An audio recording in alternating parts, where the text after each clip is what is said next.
Hi, my name's Jason, and I used to be just a good old average American kid living in upstate New York. There's me. I played baseball, mastered Mortal Kombat, went to the prom, said the Pledge of Allegiance every day, and loved my country. I even lived the dream of every American youth, college. Sure, it was a state school, but it also happened to be a party town. Great times all around, right? Well, sort of. I still had to work hard as a pizza guy to make it. And of course, there was school. I had to figure out the computer graphics programs I was working with, as well as attend classes I didn't care about. I certainly didn't know much about geopolitics. Then 9/11 happened and everything changed.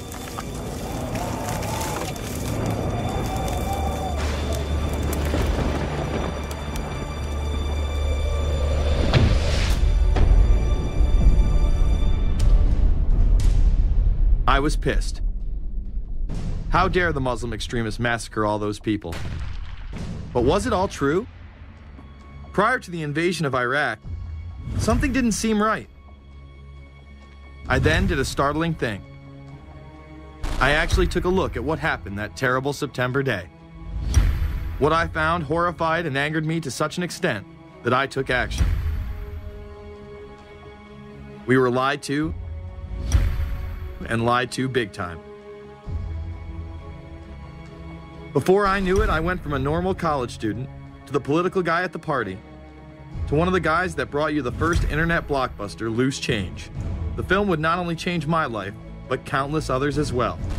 If you've ever seen Loose Change, the documentary about September 11th, conspiracy theorist documentary, it is riveting. Oh, like, yeah. you watch it, and by the end, not even the end, 10 minutes in, you're like... You got your car packed, your head... You're just like, oh my God, it's all true. So every place, there's questions coming from this documentary. And you don't have to believe everything in the documentary to still have questions come up. And you look back and you remember what you saw and what you were told, and now you have questions. We got the boogeyman out there. Wow. See, for many years it was communism, then it was the war on drugs, now it's the war on terror. All through our life, we've had to have a boogeyman. Loose Change took the truth about 9/11 into the mainstream with over 100 million views and allowed me to travel the country and even take on some of my detractors. The answer is no, they cannot. Jason, I think it's telling that every time you disagree with something, you call the people a liar. I'm not calling anybody a liar, sir. I'm calling you a liar because you are a liar. But if we were lied to about 9/11, then who was really behind it? A lot of people on the web were pointing towards the New World Order, but that was impossible.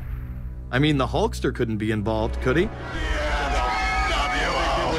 is the only way to go, and what you gonna do? So I set out to find out if a New World Order really existed. And if it did, what was it? Who was involved? And what were their goals? The very word secrecy is repugnant in a free and open society. And we are, as a people, inherently and historically opposed to secret societies, to secret oaths, and to secret proceedings. For we are opposed around the world by a monolithic and ruthless conspiracy. It is a system which has conscripted vast human and material resources into the building of a tightly knit, highly efficient machine. Its preparations are concealed, not published. Its mistakes are buried, not headlined. Its dissenters are silenced, not praised. No expenditure is questioned, no rumor is printed, no secret is revealed. Some cringe when they hear the term New World Order, despite all of these prominent people using it.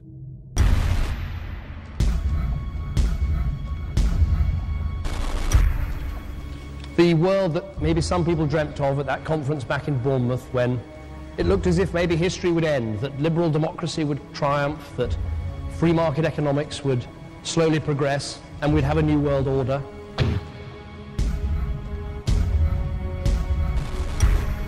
And together they helped to create, were the principal leaders in creating, a new world order and a winning strategy in the Cold War.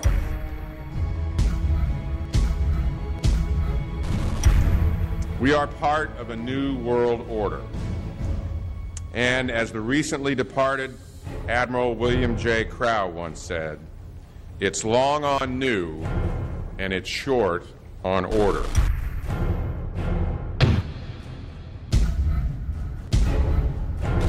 Walter Isaacson wrote a wonderful book about some of the wise men who helped shape the New World Order following the Second World War.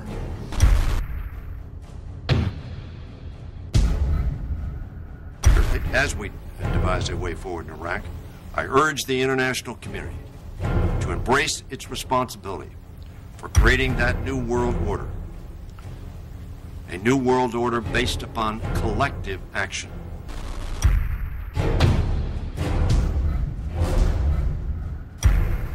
The transatlantic partnership was never just the foundation of our security.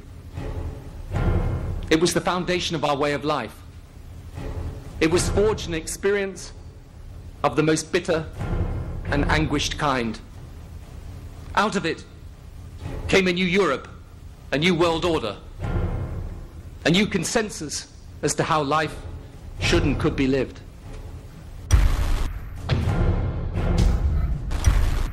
And just like that, it was gone. It was a new world order. That's what President George H. Bush said. Harvard historian Francis Fukuyama pronounced the end of history. In fact, when it is used, that person is often dismissed out of hand because of the perception that it is nothing more than a conspiracy theory. Actually, the idea of global governance and a one world order has been around for centuries, and the term New World Order has been used frequently in recent history. The New World Order means different things to different people, but to those who expect to be in control of it, it means the same thing. It means all the world under their control. They believe that somebody must rule. After all, people are too darn dumb to know how to rule themselves. They figured that that's their role. The first in-depth publication of note was Samuel Zane Batten's work, The New World Order, which was published in 1919. Under the cloak of Christianity, this order speaks of a new world rising and advocates social control over all people and all resources. It promotes a world federation with a world parliament, an international court, and a global police force. Some of its goals are as follows. Community. The danger and loss in crime and degeneracy.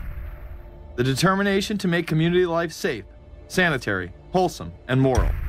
Industrial. The disappearance of class distinctions and the solidarity of all interests in the economic process. National. The conception of the nation's welfare as the supreme concern, with the policy that everything shall contribute to this end, and every person must do some useful work. International. The creation of an international mind, with a world consciousness and a world patriotism. The destruction of every arbitrary power that can separately and of its single choice disturb the peace of the world. World government is good, right? It put an end to war. Well, it could put an end to war because you just only have one dictator. I think Adolf Hitler had that in mind. He wanted a world government too, with himself as the master leader. Many have regarded Hitler as the apex of evil, a true heart of darkness. But how many people know that Hitler had his own vision of a new world order? Hitler had been promoted by the establishment. He graced the cover of Time magazine many times and was their Man of the Year twice. His vision was simple: unify Europe and then the world. The only real difference was that his order was racially motivated, instead of being based solely on religion. He even wrote a lesser-known follow-up to Mein Kampf in 1928 that many have dubbed My Order, or New World Order. President Roosevelt would condemn this order prior to World War II. Nazi forces openly seek to establish systems of government based on the regimentation of all human beings by a handful of individual rulers who seize power by force. Yes, these men and their hypnotized followers call this a new order. It is not new, and it is